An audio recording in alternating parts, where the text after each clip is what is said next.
Neoiglesia modernista Pr. Meisy Sieniatic 1916.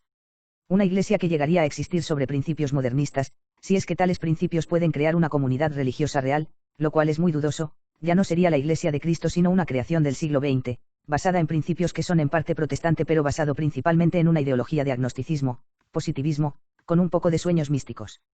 Esta nueva iglesia podría tener tanto papa como obispos, pero solo serían títeres, podría hablar de dogmas, revelaciones y religión sobrenatural, pero serían términos despojados de su significado anterior, serían palabras sin contenido, como entonces podría decirse con sinceridad que la iglesia anterior no ha sido cambiada sino solo mejorada. No nunca. Profesor de Teología Dogmática en la Universidad de Cracovia, 1916. La reforma que, los modernistas, quieren introducir en la iglesia no es una reforma, sino la demolición de la vieja iglesia y la reconstrucción de la nueva sobre una base completamente diferente. Cualquier declaración por parte de los modernistas de que quieren que la Iglesia Católica venga al rescate contra los ataques de la cultura moderna tiene éxito o, si es sincera, no ven las desastrosas consecuencias a las que su sistema conduciría a la Iglesia Católica.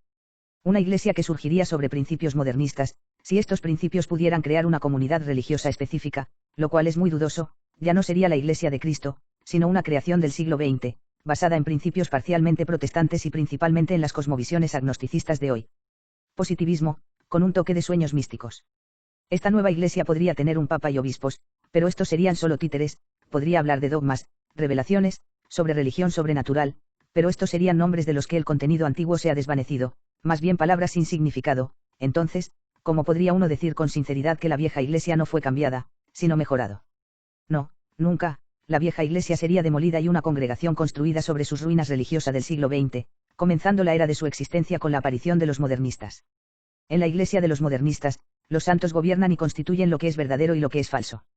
Las inspiraciones del Espíritu Santo son la norma de sus vidas, palabras del modernista Marian Ciechowski, ed. UM. Aparte del hecho de que Cristo nombró al Papa cabeza de toda la Iglesia y su maestro supremo e infalible en materia de fe, a quien los gobiernos y los santos deberían someterse y reconocer como verdad sus declaraciones dogmáticas, aparte de esto, este principio de los modernistas provocaría la anarquía total en la Iglesia, rompería por el polvo de la Iglesia, la convertiría en una Iglesia invisible. Los santos deben gobernar y enseñar, porque el Espíritu Santo gobierna a los santos. Pero el mismo ápice lo inventaron los protestantes cuando, no queriendo tener a la Iglesia como intermediaria entre ellos y Dios, afirmaron y sostuvieron que todo el mundo está inspirado por el Espíritu Santo, que creer y cómo actuar. ¿Qué pasó? Había muchas sectas opuestas entre sí, contrarias a la fe, y cada una de ellas supuestamente se comunicaba directamente con el Espíritu Santo. ¿Qué es más natural que cuando una persona toma sus pensamientos favoritos en un momento de entusiasmo religioso en busca de inspiración y revelación del Espíritu Santo? Esto sucedería en la Iglesia Católica si se aplicaran los principios de los modernistas. Santos, recibiendo revelaciones del Espíritu Santo, un gran poder se multiplicaría, porque naturalmente no habría norma de santidad, y nadie se atrevería a cuestionar la santidad de quien es guiado directamente por el Espíritu Santo. Es simple que visionarios, soñadores, cabezas volteadas, descontentos y, a veces, embaucadores perfectamente ocultos afirmarían ser santos, todos querrían imponer su concepto de santidad a otro como norma de comportamiento. Habría anarquía y una ruptura de la Iglesia en sectas. Por suponer que todos estarían de acuerdo en una cosa, solo el que acepta sin ninguna evidencia de que todos realmente serían verdaderos santos, guiados por el Espíritu Santo. Pero el Espíritu Santo nunca aseguró que, pasando por alto la autoridad eclesiástica e incluso contra sus dictados, él mismo conduciría directamente a los santos, y la historia enseña que quienes se consideran guiados directamente por el Espíritu Santo cayeron en los más terribles errores de fe y moral. Los santos católicos están de acuerdo en una cosa en la fe, pero solo porque reciben esta fe a través del Papa y los obispos. Que todos serían verdaderos santos, guiados por el Espíritu Santo. Pero el Espíritu Santo nunca aseguró que, pasando por alto la autoridad eclesiástica e incluso contra sus dictados, él mismo conduciría directamente a los santos, y la historia enseña que quienes se consideran guiados directamente por el Espíritu Santo cayeron en los más terribles errores de fe y moral. Los santos católicos están de acuerdo en una cosa en la fe, pero solo porque reciben esta fe a través del Papa y los obispos. Que todos serían verdaderos santos, guiados por el Espíritu Santo. Pero el Espíritu Santo nunca aseguró que, pasando por alto la autoridad eclesiástica e incluso contra sus dictados, él mismo conduciría directamente a los santos, y la historia enseña que quienes se consideran guiados directamente por el Espíritu Santo cayeron en los más terribles errores de fe y moral. Los santos católicos están de acuerdo en una cosa en la fe, pero solo porque reciben esta fe a través del Papa y los obispos. Que aquellos que se creían guiados directamente por el Espíritu Santo caían en los más horribles errores tanto de fe como de moral. Los santos católicos están de acuerdo en una cosa en la fe, pero solo porque reciben esta fe a través del Papa y los obispos. Que aquellos que se creían guiados directamente por el Espíritu Santo caían en los más horribles errores tanto de fe como de moral. Los santos católicos están de acuerdo en una cosa en la fe, Pero solo porque reciben esta fe a través del Papa y los obispos. ¿Y qué serían el Papa y los obispos en una iglesia así donde los santos gobernarían y decidirían sobre la verdad? Tendrían un título sin poder alguno, darían firmeza a la mercancía hecha por los santos. Nunca podrían oponerse a los santos, porque eso significaría oponerse al Espíritu Santo. O que tendrían que ser santos por encima de los santos más elevados para recibir mayores revelaciones que los demás, y si no, confiar en su gracia y deshonra y ser los protagonistas de sus entradas, un papel nada envidiable. Los verdaderos gobernantes de la Iglesia serían invisibles. Porque es imposible para un particular decir con certeza quién es santo y quién no. Tantos verdaderos santos son desconocidos para el ojo humano, tantos hipócritas pueden, al menos por un tiempo, llevar el manto de santidad. ¿Y cómo discernirlo entonces?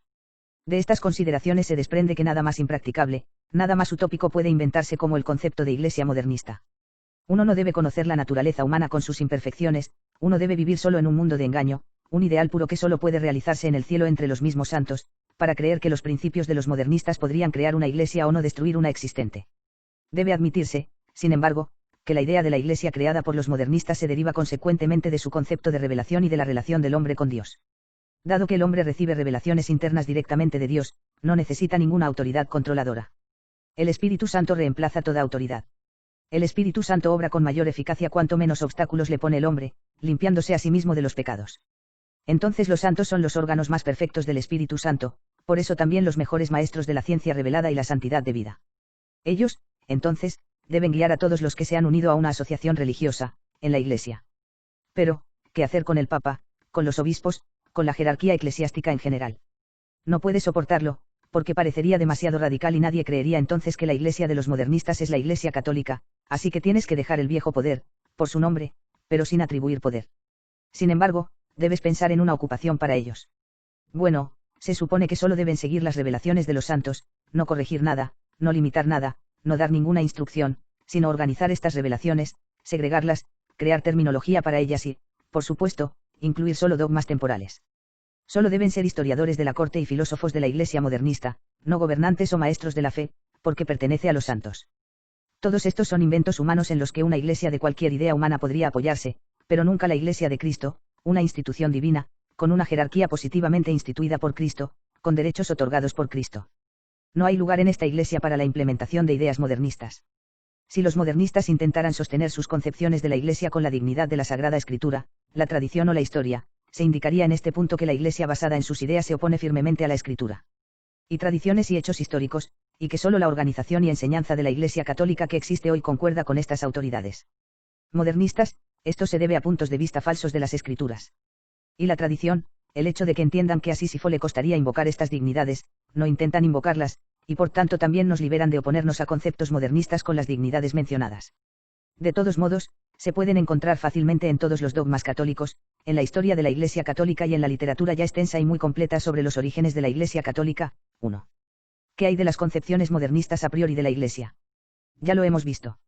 Invectivas contra el Papa y la jerarquía de la Iglesia católica, ya por los modernistas, por el autor en su libro, apodos comunales y vagos, sin dar los hechos, las acusaciones no son aptas para discusiones serias y respuestas científicas. P.